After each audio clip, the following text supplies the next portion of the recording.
మధ్యలో ప్రేమ్ కుమార్ అందిస్తారు. అందరూ ప్రార్థన పూర్వకంగా ఆయన మాటలు మనం విందాం.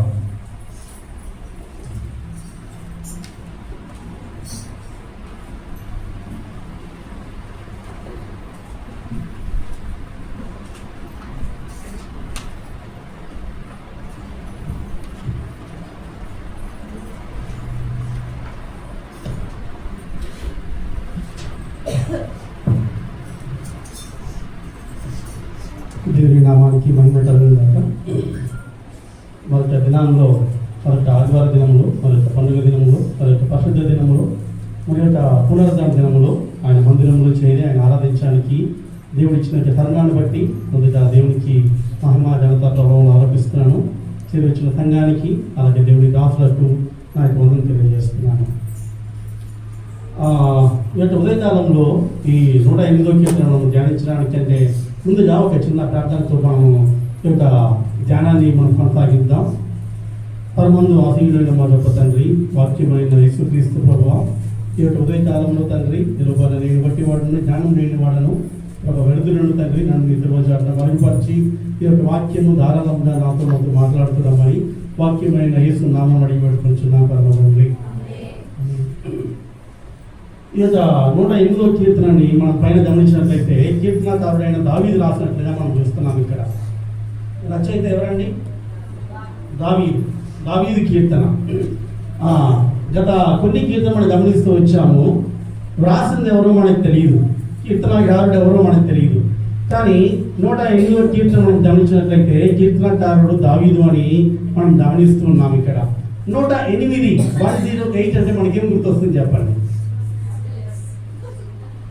ఏం గుర్తొస్తుంది చెప్పండి? ఎస్, ఈరోజు ఈ వాక్యం కూడా అంబులెన్స్ లాగా మనకు ఉపయోగపడుతుంది దాట. ఈ 108వ కీర్తన మనం గమనించినట్లయితే దీంట్లో 13 వచనాలు ఉన్నాయి. యాక్చువల్గా ఈ యొక్క కీర్తనను మన మొదలు ధ్యానం చేసుకోవాలి. ఈరోజు తనకి కాలు కొంచెం ఇబ్బందిగా ఉండడం ద్వారా ఆ అవకాశం మనకు దొరికింది. 3వ తారీఖు మళ్ళీ వస్తున్నాం మీ ముందుకి. క్లుప్తంగా దేవుని వాక్యం మనం ధ్యానించుకుందాం. 13 వచనాల యొక్క కీర్తన ఉండడం మనం చూస్తున్నాము. ఈ యొక్క కీర్తన మనం ధ్యానం చేస్తూ ఉంటే, చదువుతూ ఉంటే, ఇంతకుముందు ఎప్పుడో యొక్క వచనాలు చదివినట్లుగా అనిపించిందా ఎవరికైనా? ఏ అధ్యాయాలు, ఎక్కడ ఉంది ఆ మాటలు? ఎవరైనా చెప్తారా? ఇవే మాటలు నేను గట్లు ఇస్తాను మీకు. 108వ కీర్తన అంతకుముందు ఉన్న 2 అధ్యాయాల్లో నుండి తీయబడి రాయబడిన కీర్తన ఇది సెపరేట్గా రాయబడిన కీర్తన కాదు, కానీ ఒక 2 కీర్తనల నుండి క్రోడీకరించి కంపైల్ చేయబడి ఆ 2 కీర్తనలో ఉన్న ఒక కీర్తన నుండి సగము, ఇంకొక కీర్తన నుండి సగము తీసుకొని రాయబడిన కీర్తన 108వ కీర్తన. ఎవరైనా చెప్తారా? రైట్. 57వ కీర్తన చూద్దాము ఒక్కసారి. 57వ కీర్తన 7 నుండి 11 వరకు. 57వ కీర్తన 7 నుండి 11 వరకు. ఒకరు ఏం చేస్తారంటే 108వ కీర్తన మొదటి వచనాన్ని చదవండి. రైట్. ఇంకొకరు 57వ కీర్తన 7వ వచనం చదవండి. దేవా నిబ్బరంగా ఉన్నది. రైట్. అట్లనే ఇప్పుడు మనం అన్ని చదవండి, మన సమయం లేదు, కానీ 7 నుండి 11 వరకు ఉన్న ఈ 5 వచనాలు, మొదటి 5 వచనాలు ఇక్కడ మనం చూస్తాం. 108వ కీర్తనలో ఉండే మొదటి 5 వచనాలను 57వ కీర్తన 7 నుండి 11 వరకు ఉన్న వచనాలు మనం చూస్తాము. అదేవిధంగా 6 నుండి 13 వరకు ఉన్న వచనాలని కీర్తన 60వ అధ్యాయము 5 నుండి 12 వరకు ఉన్న వచనాలు చూస్తాం మనం. అంటే 2 కీర్తనలని సమకూర్చి క్రోడీకరించి దాన్ని సేకరించి 108వ కీర్తన వ్రాయబడినట్లుగా మనం చూస్తాము. ఆల్రెడీ ఉన్న కీర్తనని నేను ధ్యానం చేస్తూ వస్తున్నప్పుడు ఆల్రెడీ ఈ యొక్క కీర్తనలోని వాక్య పదాలన్నీ కూడా 57వ కీర్తనలో ఉన్నాయి, 60వ కీర్తనలో ఉన్నాయి. మరి 108వ కీర్తన యొక్క అవసరం ఏంటి? What is the need of rewriting from those 2 chapters? ఆ 2 అధ్యాయాల నుండి తీసుకొని తిరిగి 108వ కీర్తన ఎందుకు వ్రాయబడింది అని నేను ధ్యానం చేస్తూ వస్తున్నప్పుడు నాకు అర్థమైంది ఏంటంటే, ఒక టీచర్ గా నేను ఏం చేస్తూ ఉంటానంటే పిల్లలకి టీచ్ చేస్తూ ఉంటాను. ఆ టీచ్ చేసే సమయంలో what is required to them? చాలా మంది వచ్చి అడుగుతుంటారు, సార్ నేను మర్చిపోతూ ఉంటా, ఏం చేయాలని చెప్పి. నేను అంటాను, repetition is the most important thing. ఏం చేయాలి దాన్ని? రిపిటేషన్. మనం నేర్చుకున్న దాన్ని తిరిగి రిపీట్ చేస్తూ ఉంటే, రివైజ్ చేస్తూ ఉంటే ఎన్నటికీ నేను మర్చిపోమని మనము మన అలవాటును మనం నేర్చుకోవచ్చు, మన ప్రాక్టీస్ నేర్చుకోవచ్చు. ఇక్కడ కూడా పరిశుద్ధాత్మ దేవుడు ఏం చేస్తున్నాడంటే తిరిగి ఆ వాక్య భాగాల యొక్క ఔషధి గుర్తెరిగిన వాడై 108వ కీర్తనని మనకి ఇస్తున్నట్లుగా మనం చూస్తాము. ఒకసారి చూద్దామా? ఫిలిప్పీ పత్రిక 3వ అధ్యాయం 1వ వచనంలో ఏముందో? Book of Philippians chapter 3 verse 1. Philippi పత్రిక 3వ అధ్యాయం 1వ వచనం. మెట్టుకున్న సహోదరులారా ప్రభువునందు ఆనందించుడి. ఏంటమ్మా అదే సంగతులు అంటే? ఆల్రెడీ సెడ్, అంతకు ముందు చెప్పిన సంగతులను ఆయన ఏం చేస్తున్నాడు చెప్పండి? ఆయన తిరిగి వాటిని జ్ఞాపకం చేస్తున్నాడు, తిరిగి వారికి వ్రాస్తున్నాడు, వాటిని తిరిగి వారికి గుర్తు చేస్తున్నట్లుగా మనం చూస్తాము. అట్లనే ఒక్కసారి చూద్దామా? గలతీ పత్రిక 1వ అధ్యాయం 9వ వచనములు. గలతీ, book of Galatians chapter 1 verse 9. గలతీ 1:9. ఏంటమ్మా అది? మేము ఇది వరకు ఇంత ముందే చెప్పినవి మరలా రిపీట్ చేస్తున్నాడు అపోస్తలుడైన పౌలు. ఇంకా మనం చూసినట్లయితే యేసుక్రీస్తు వరకు ఆ గెత్సెమనే తోటలో ఉన్నప్పుడు శిష్యులతో ఆయన 3 మార్లు ప్రార్థన చేయడని చెప్పిన మాట తిరిగి చెప్తున్నట్లుగా ఆయన చూస్తున్నాడు. దేవునితో కూడా నీ చిత్తము అని ఆయన 2 మార్లు మొరపెడుతున్నట్లుగా చూస్తున్నాము. నేనేమంటానంటే ఈ హృదయ కాలంలో తిరిగి ధ్యానించడము అవసరము మనకు. ఒక మంచి పేరు గల దేవుని సేవకుడు బెంగళూరులో దేవుని వాక్యం చెప్పాడు. ఒక విశ్వాసి ఆ వాక్యం విన్నాడు. ఆయన అక్కడ నుండి బాంబేకి వెళ్ళాడు. బాంబేలో కూడా దేవుని వాక్యం చెప్పాడు. ఆయన వాక్యం చాలా బాగుందని ఈ విశ్వాసి ఆయన వెంబడించి బాంబే కూడా వెళ్ళి బాంబేలో కూడా దేవుని వాక్యం విన్నాడు. అక్కడ నుండి ఆయన చెన్నైకి వెళ్ళడం జరిగింది. దేవుని వాక్యం బాగుంది కదా అని ఆ విశ్వాసి 3వ స్థలమైన చెన్నై కూడా వెళ్ళి దేవుని వాక్యం విన్నాడు. దేవుని వాక్యం విన్న తర్వాత ఆ మూడు రోజుల మీటింగ్ అయిపోయింది. 3వ స్థలంలో దేవుని వాక్యం విన్న తర్వాత ఆయన వెళ్ళి ఆ దేవుని దేవునితో అడిగాడంట, అయ్యారు నేను బెంగళూరు వచ్చాను, మీరు అదే వాక్యం చెప్పారు. నేను బాంబే వచ్చాను, అదే వాక్యం చెప్పారు. నేను చెన్నై వచ్చాను, అదే వాక్యం చెప్పాను అని అన్నాడంట. అది బుద్ధిలో ఉన్నాడా? నీకోసమే చెప్పాడు రా ఈ వాక్యము, నువ్వు ఇంకా అర్థం అవ్వట్లేదా నీకు అని ఆ దేవుని దాసుడు ఆ యొక్క విశ్వాసిని హెచ్చరిస్తున్నాడు. ఈ ఉదయకాలం నేను అంటాను, దేవుని వాక్యాన్ని మరలా మన ముందుకు వచ్చినప్పుడు దాన్ని మనం ఏం చేయాలి? దాన్ని స్వీకరించాలి, మన జీవితంలో దాన్ని అప్లై చేసుకోవాలి. దాని యొక్క అవసరం గుర్తెరిగి ఆ వాక్యాన్ని మనం హృదయంలో ఉంచుకొని ఆ విధంగా జీవించడానికి దేవుడు మనకు సహాయం చేయను గాక. ఈ యొక్క 108వ కీర్తన 2 అధ్యాయాల్లో నుండి క్రోడీకరించి వ్రాయబడినట్లుగా మనం చూస్తాము. అది 57వ కీర్తన, 60వ కీర్తన. ఆ 2 కీర్తనలో ఉన్న సగం వచనాలను తీసుకొని 108వ కీర్తన వ్రాయబడినట్లుగా మనం చూస్తాము. ఈ యొక్క కీర్తనకారుడు ఎవరు అంటే దావీదు. ఇందులో 13 వచనాలు ఇంట్లో ఉన్నాయి. దీని విభజన ఒకసారి చూద్దాం మనం. 108వ వచనాన్ని 108వ కీర్తనని ఈ విధంగా మనం డివైడ్ చేసుకోవచ్చు. మొదటి 3 వచనాల్లో మ్యూజిక్. మొదటి 3 వచనాలు ఏంటి? మ్యూజిక్. 4 నుండి 6 వరకు మాజెస్టీ, దేవుని ప్రభావం చూస్తాం మనం. 7 నుండి 11 వరకు మైట్, దేవుని పరాక్రమాన్ని మనం చూస్తాము. 12 నుండి 13 వరకు mercy. I'm here to give you 4 M's. 4 M's ఇస్తున్నాయండి. మొదటి 3 వచనాల్లో మ్యూజిక్, 4 నుండి 6 వరకు మాజెస్టీ, 7 నుండి 11 వరకు మైట్, 12 నుండి 13 వరకు మర్సీ. మొదటి 3 వచనాల్లో స్తుతి గానము. ఎవరికి స్తుతి గానము? దేవునికి స్తుతి గానము. 4 నుండి 6 వరకు దేవుని యొక్క ప్రభావాన్ని చూస్తాము. 7 నుండి 11 వరకు దేవుని పరాక్రమాన్ని మనం చూస్తాము. 12 నుండి 13 వరకు దేవుని కృపను మనం చూస్తాము. ఈ కీర్తనలో చూసారా, ఒక అద్భుతమైన కీర్తన మనం ముందు ఇచ్చాడు దేవుడి యొక్క హృదయకాలంలో. మొదటి 3 వచనాలు ఏమని చూద్దాం మనం. మొదటి 3 వచనం చూద్దాం ఎవరైనా. మొదటి 3 వచనాలు ప్లీజ్. దేవా నా హృదయం నిబ్బరంగా ఉన్నది, నేను పాడుచు స్తుతి గానము చేసేదను, నా ఆత్మ పాడుచు గానము చేయును. స్వరమండలమా సితారా మేలుకొనుడి, నేను వేకువనే లేచెదను, జనుల మధ్య నీకు కృతజ్ఞతలు చెల్లించెదను, ప్రజలలో నేను కీర్తించదను. చాలుమా, ఇక్కడ మనం చూస్తున్నాము కీర్తనాకారుడు ఎందుకు దేవుణ్ణి కీర్తిస్తున్నాడు అంటే, మొదటి లైన్ లో ఉన్నట్లుగా నా హృదయము నిబ్బరముగా ఉంది. దేవా, నా హృదయంలో నీవు నిబ్బరతనిచ్చావు, నా హృదయంలో సమాధానం ఇచ్చావు, నా హృదయంలో నెమ్మది ఇచ్చావు, కాబట్టి నీకు కృతజ్ఞతాస్తుతులు అంటున్నాడు. Right, the inspiration of praise ఏంటంటే ఆయన హృదయంలో ఏముందంట, నిబ్బరత ఉంది. ఆయన కారణం ఏంటి, ఆయన ఎందుకు దేవుణ్ణి ఆరాధిస్తున్నాడు అంటే దేవుడిచ్చిన నిబ్బరతను బట్టి దేవుణ్ణి ఆరాధిస్తున్నాడు అని మనం చూస్తాము. రెండవదిగా ఆయన దేనితో ఆరాధిస్తున్నాడు చూద్దామా, స్వరమండలమా, సితారా. Right, the instruments of praise. దేనితో ఆరాధిస్తున్నాడు అంటే ఆయన స్వరమండలం తోటి, సితారా తోటి దేవుణ్ణి ఆరాధిస్తున్నాడని మనం చూస్తున్నాం. మొదటిగా దేవుణ్ణి ఎందుకు ఆరాధించాడు అంటే దేవుడిచ్చిన నిబ్బరతను బట్టి దేవుణ్ణి ఆరాధిస్తున్నాడు. This is called the inspiration of praise. రెండవదిగా దేనితో దేవుణ్ణి ఆరాధిస్తున్నాడు, స్వరమండలంతో దేవుణ్ణి ఆరాధిస్తున్నాడు, సితారాతో దేవుణ్ణి ఆరాధిస్తున్నాడు, ది ఇన్స్ట్రుమెంట్స్ ఆఫ్ ప్రైజ్. మూడవదిగా మనం చూస్తాము ఆయన తీర్మానం ఏంటో చూద్దామా ఒక్కసారి. రెండవ లైన్, నేను వేకువనే లేచెదను. ఆయన ఎప్పుడు దేవుని ఆరాధిస్తున్నాడు, ఎప్పుడు దేవుని ఆరాధిస్తున్నాడు, వేకువనే లేచి దేవుణ్ణి ఆరాధిస్తున్నట్లుగా మనం చూస్తున్నాము. కోడి అనుకుంటదంట, ఒక బలహీనమైన కోడి అనుకుంటదంట, నా కుక్కలకు అనే నా కూత వినడానికి సూర్యుడు వస్తాడు ఇంకాసేపట్లో. మరి మన హృదయంలో వస్తున్న ఆరాధనలను ఆగ్రహించడానికి దేవుడు మన ఇంటికి వస్తున్నాడా?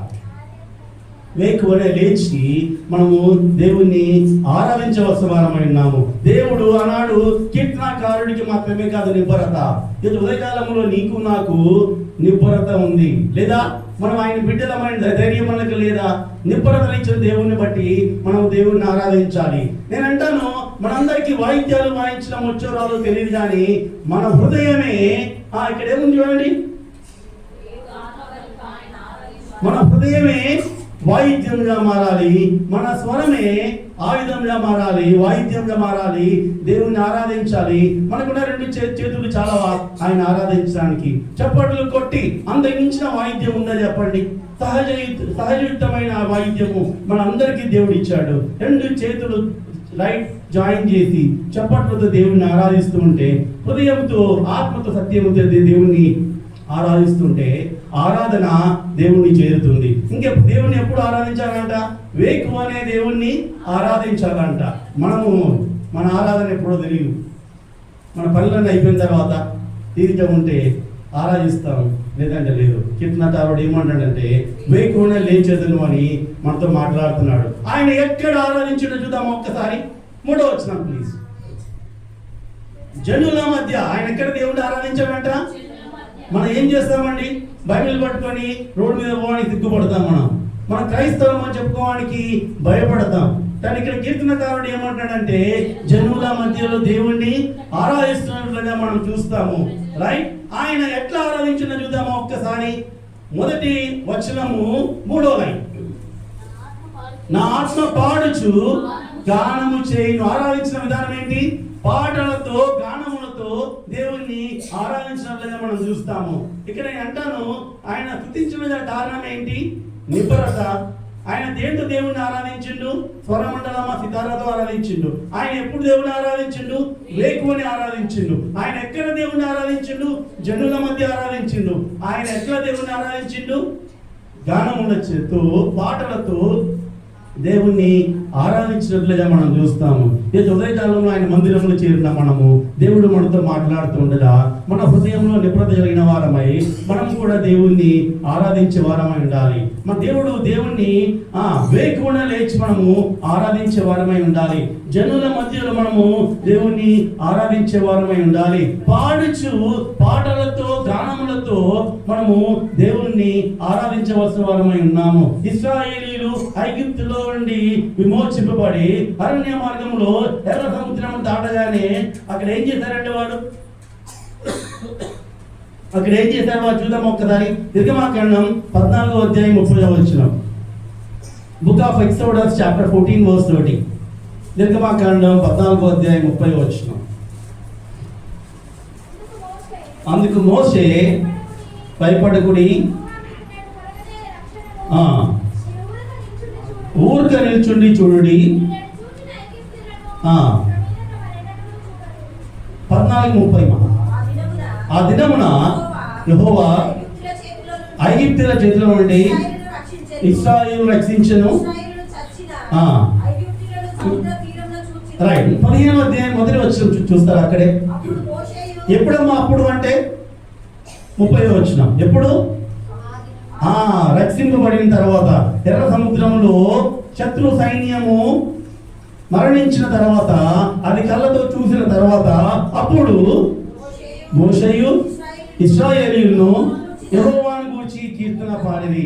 ఈ ఉదయకాలంలో నేను అంటాను, మరణములో అపవాది కింద, మరణం కింద అగ్ని కూడా మనం అంతమై ఉండగా, అపవాది దాస్యంలో మనం ఉండగా విమోచింపబడిన మనము ఏమి చేయాలి? దేవుణ్ణి ఆరాధించవలసిన వారమై ఉన్నాము. కాబట్టి జ్ఞాపకం చేసుకుందాం, నిబ్బరము కలిగి మనము దేవుణ్ణి ఆరాధించాలి. నిబ్బరత ఏంటో చూద్దాం. బైబిల్లో యెహోషువ గ్రంథం 1వ అధ్యాయం 7 నుండి 9 వరకు. Book of Jashuva chapter 1 verses from 7 to 9. యెహోషువ అయితే నిబ్బరము కలిగి జాగ్రత్త పడి నిబ్బరంగా ఉండి ధైర్యంగా ఉండి అని ఆనాడు యెహోషువతో మాట్లాడుతున్న దేవుడు, ఇశ్రాయేలుతో మాట్లాడుతున్న దేవుడు. కీర్తన 27వ అధ్యాయం 14వ వచనం చూద్దాం ఒక్కసారి. కీర్తన 27:14. యెహోవా కొరకు కనిపెట్టుకొని ఉండుము, ధైర్యము తెచ్చుకొని నీ హృదయమును నిబ్బరముగా ఉంచుకొనుమని దేవుడు మనతో మాట్లాడుతున్నాడు. అట్లాగే యాకోబు 5వ అధ్యాయం 8వ వచనం చూద్దామా. యాకోబు 5:8.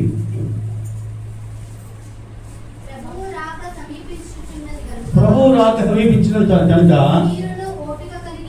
మీరును ఓపిక కలిగి ఉండుడి, మీ హృదయములను స్థిరపరచుకోనండి. ఇక్కడ ఇంగ్లీష్లో స్టేట్ ఫాస్ట్ అని, ఇక్కడ యాకోబు పత్రిక 5:8లో కూడా అదే భాగం రాయబడింది. తెలుగు ట్రాన్స్లేషన్ లో ఇక్కడ స్థిరము అని చూస్తున్నాం మనం ఇక్కడ. కాబట్టి దేవుని రాకడ సమీపించినటువంటిది మన హృదయంలో ఏముండాలంట? నిబ్బరత కలిగి ఉండాలి, నిబ్బరము కలిగి ఉండాలి. కాబట్టి ఉదయకాలంలో దేవుడు మనతో మాట్లాడుతున్నాడు, ఆయన వాక్యము ద్వారా మనల్ని ప్రేరేపిస్తున్నాడు. కాబట్టి మనము దేవుణ్ణి ఆరాధించబద్దున్నాము. ఆయన ఇచ్చే నిబ్బరత మన హృదయంలో కలిగి ఉండాలని దేవుడు మనతో మాట్లాడుతున్నలా చూస్తాము. మొదటి 3 వచనాన్ని మనం జ్ఞాపకం చేసుకున్నాము. ఎప్పుడు దేవుణ్ణి ఆరాధించాలి, ఎక్కడ దేవుణ్ణి ఆరాధించాలి, ఎలా దేవుణ్ణి ఆరాధించాలి, రైట్, ఎవరి మధ్యలో దేవుణ్ణి ఆరాధించడం మనం చూస్తూ వస్తున్నాము. తర్వాత 4 నుండి 6 వచ్చి మనం చూసినట్లయితే ఇక్కడ దేవుని యొక్క ప్రభావాన్ని మనం చూస్తాము. ఇక్కడ చూద్దాము ఒక్కసారి. ఆయన యెహోవా నీ కృప ఆకాశము కంటే ఎత్తైనది, నీ సత్యము మేఘములంతా ఎత్తుగా ఉన్నది. దేవా, ఆకాశము కంటే అత్యున్నతుడుగా నీవు కనపరుచుకొనుము, నీ ప్రభావము సర్వభూమి మీద కనబడనిమ్ము. నీ ప్రియులు విమోచించినట్లు నీ కుడి చేతితో నన్ను రక్షించి నాకు ఉత్తరమిమ్ము అని మాట్లాడుతున్నాడు. ఈ 4, 6 నుండి 6 వచనాలకు 4 వచనం చూద్దామా. నీ కృప ఆకాశము కంటే ఎత్తైనది. ఆయన ఎక్కడండి చెప్పండి. ఆయన పరమందు ఉన్నాడు కదా. కృప అంటే ఆయనే కదా, కృప ఆయన నుండే రావాలి కదా. ఇప్పుడు చెప్పండి, ఆకాశం కంటే ఎత్తుగా ఉందా లేదా కృప? నేను అంటాను, నేను ఎవరికైనా నా కృప చూపిస్తే first I show it my self. నాకు నేను చూపించుకుంటాను, తర్వాత నా ఫ్యామిలీ మెంబర్స్ చూపిస్తాను, లేదా నా ఎక్స్టెండెడ్ ఫ్యామిలీ మెంబర్స్ చూపిస్తాను, లేదా నాకు తెలిసిన వాళ్ళు చూపించాను. ఇప్పుడు చెప్పండి, మై మర్సీ ఈజ్ లిమిటెడ్. అవునా? ఓకే, నేను నిమిత్త మాత్రుడిని. Let us go next level, ఇంకొంచెం హై లెవెల్కి వెళ్తాం. నెక్స్ట్ లెవెల్ కాదు, మన ముఖ్యమంత్రిని తీసుకుందాం.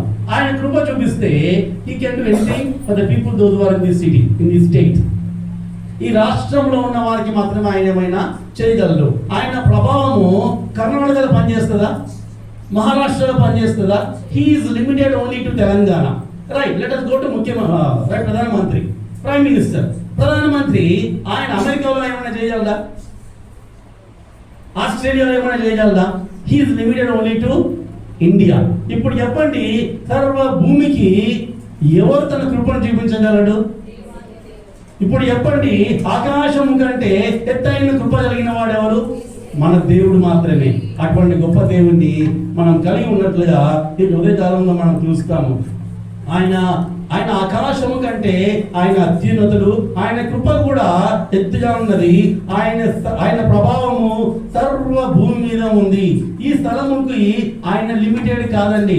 ఆయన ప్రపంచానికి ఏకైక దేవుడు. నేను ఒకసారి తిరుపతికి యూత్ మీటింగ్ కి వాక్యం చెప్పడానికి రమ్మంటే ట్రైన్లో వెళ్తున్నాను.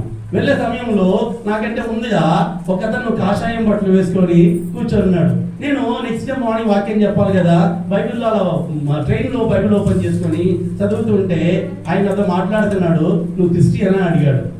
అవునని చెప్పాను. చెప్పినప్పుడు ఆయన ఏమన్నాడంటే, ఈ దేవుడు నిందామని వచ్చిన దేవుడు కదా, అమెరికా వాళ్ళ దేవుడు కదా, ఆ దేవుడిని మీరెందుకు నమ్ముతారయ్యా అన్నాడు.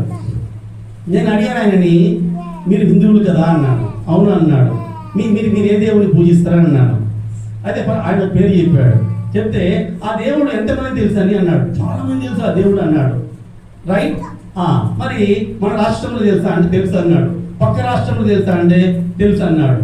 పక్క దేశంలో తెలుసా అంటే ఇలా అన్నాడు. నేను నీ దేవుడు గాడ్ ఆఫ్ ఇండియా లిమిటెడ్. నీ దేవుడు గాడ్ ఆఫ్ ఇండియా లిమిటెడ్. నా దేవుడు సర్వ భూమికి రాజు. ఆయన ఎవరైనా సర్వ భూమికి రాజు. ఆయన ప్రభావము సర్వ భూమి మీద ఉంది. ఆయనకు అవధులు లేవు, ఆయనకు మితులు లేవు, ఆయనకు పరిమితులు లేవు. ఆయన పరిమితులు లేని దేవుడు. అంతే అన్కండిషనల్ లవ్ని ఆయన మన మీద చూపించినట్లుగా దేవుని వాక్యం ద్వారా మనం నేర్చుకుంటున్నాం ఈ ఉదయ కాలంలో. కాబట్టి జ్ఞాపకం చేసుకుందాం, మన దేవుడు ఎవరండి? ఆయనకి పరిమితులు లేని దేవుడు, హద్దులు లేని దేవుడు, అవధులు లేని దేవుడు, మిత్రులు లేని దేవుడు. ఆయన ఆపదలియేవాడు ఎవడు లేడు. అటువంటి గొప్ప దేవుణ్ణి మనం కలిగి ఉన్నట్లుగా మనం చూస్తాము. దేవుడి స్థానం ఏంటో చెప్తారా? ఒక్కసారి పరలోకమైన స్థానం ఏంటో చెప్తారా? Let us imagine once. ఊహించుకోండి ఒక్కసారి. కెరూబులు, దూతలు, పెద్దలు, పరిశుద్ధుడు పరిశుద్ధుడు పరిశుద్ధుడు. ఆ తేజు, మహిమ, ప్రకాశం, ఆ ప్రభావాన్ని ఊహించుకుంటే వస్తాయి రావా? అంత అత్యున్నత స్థానంలో ఉన్న దేవుడు ఆయన స్థానాన్ని, ఆయన మహిమను, ఆయన ప్రభావాన్ని విడిచిపెట్టి సశరీరుడిగా మరియ గర్భంలో జన్మించి భూలోకానికి వచ్చి ఆయన మరణించి ఆయన సమాధి చేయబడి ఆయన తిరిగి లేచుట ద్వారా ఈ ఉదయకాలంలో ఆయన బల్ల చుట్టూ చేరి వచ్చి ఒలివ మొక్కల వలె మనము ఉదయకాలంలో దేవుణ్ణి ఆరాధిస్తున్నాం. ఈనాడు మనము భాగ్యవంతులము. 108వ కీర్తన 7 నుండి 11 వరకు చూద్దాం ఒక్కసారి. 108వ కీర్తన 7 నుండి 11 వరకు. ఆయన శక్తి గలవాడు, ఆయన పరాక్రమం గలవాడు. చూద్దాం ఒక్కసారి.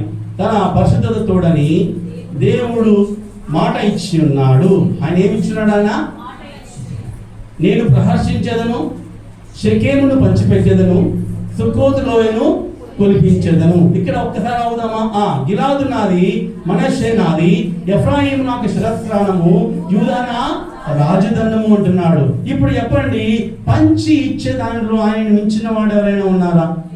కొలవడంలో ఆయన మించిన వాడు ఎవరైనా ఉన్నారా? నేను మరలా చెప్తాను, మన వెనక్కి వెళ్ళి మన రాష్ట్ర ముఖ్యమంత్రి మన రాష్ట్రంలోని భూములను మాత్రమే కొలవగలడు. మన ప్రధానమంత్రి మన దేశంలోని భూములను మాత్రమే కొలవగలడు. రైట్. వేరే ఏ దేశము మంత్రిని తీసుకున్నా ఆ దేశపు స్థలమును మాత్రమే కొలవగలడు. మన దేవుడు ఇక్కడ ఏమన్నాడండి? He can measure across the globe. ప్రపంచమంతా కూడా సర్వ భూమిని ఆయన కొలవగలిగిన దేవుణ్ణి మనము కలిగి ఉన్నట్లుగా మనం చూస్తాము. కాబట్టి జ్ఞాపకం చేసుకుందాం, ఆయన సుక్కోతు లోయను మాత్రమే కొలిపించే దేవుడు కాదు, ఆయన సర్వభూమిని కొలిపించే దేవుడు. ఆయన షెకెమును మాత్రమే పంచిపెట్టే దేవుడు కాదు.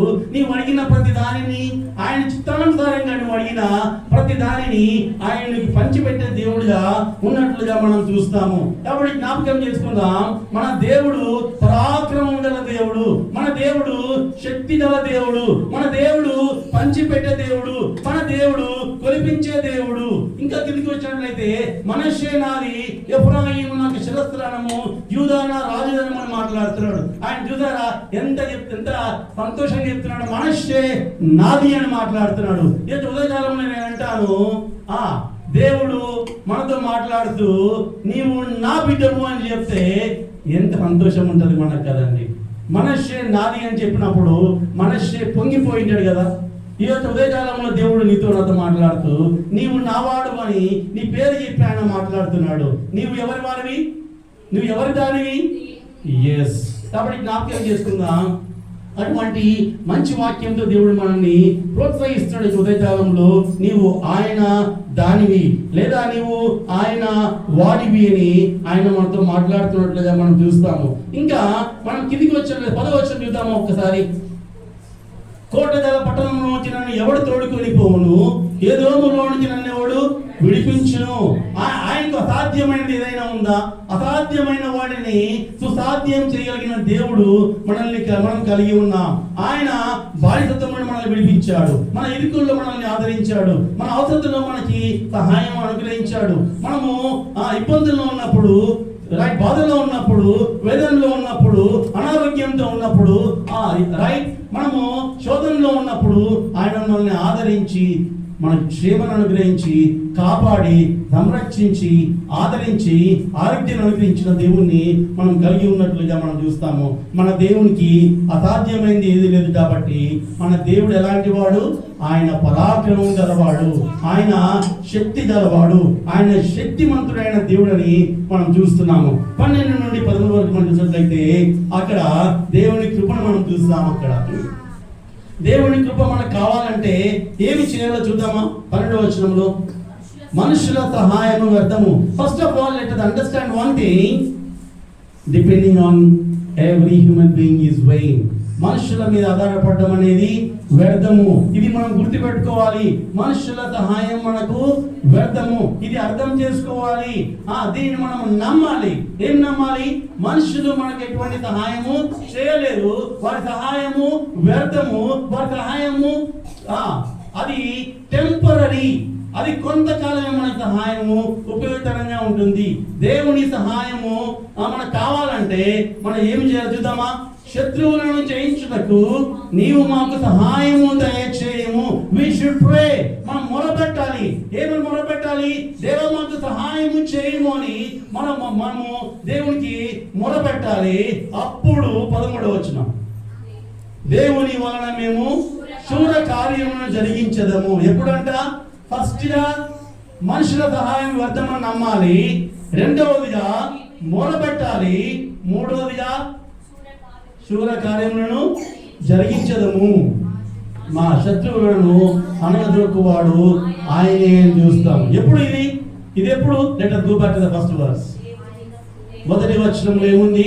నిబ్బరము కలిగి స్వరమండలమ సితారాతో జనుల మధ్యలో వేకువనే లేచి ఆయనను ఆరాధిస్తే అప్పుడు ఏమవుతుందంట? ప్రభావం గల దేవుడు, పరాక్రమం గల దేవుడు నీవు మొర పెడితే విని నీ మొరకు సహాయం అనుగ్రహించి నీవు గొప్ప కార్యములు చూస్తావు, చేస్తావని మనతో మాట్లాడుతున్నాడు. 105వ కీర్తన గురించి మనం జ్ఞాపకం పెట్టుకుందాం. నిబ్బరత ఉండి దేవుణ్ణి ఆరాధించి జనుల మధ్యలో వేకువనే స్వరమండలంతో దేవుని ఆరాధిస్తే పరాక్రమం గల దేవుడు, ప్రభావం గల దేవుడు నీ మొర విని నీకు సహాయం చేస్తారు. అప్పుడు నీవు గొప్ప కార్యములు చూస్తావని దేవుడు మనతో మాట్లాడుతున్నాడు. ఆ విధంగా చేయడానికి దేవుడు మనకు సహాయం చేయను కాక.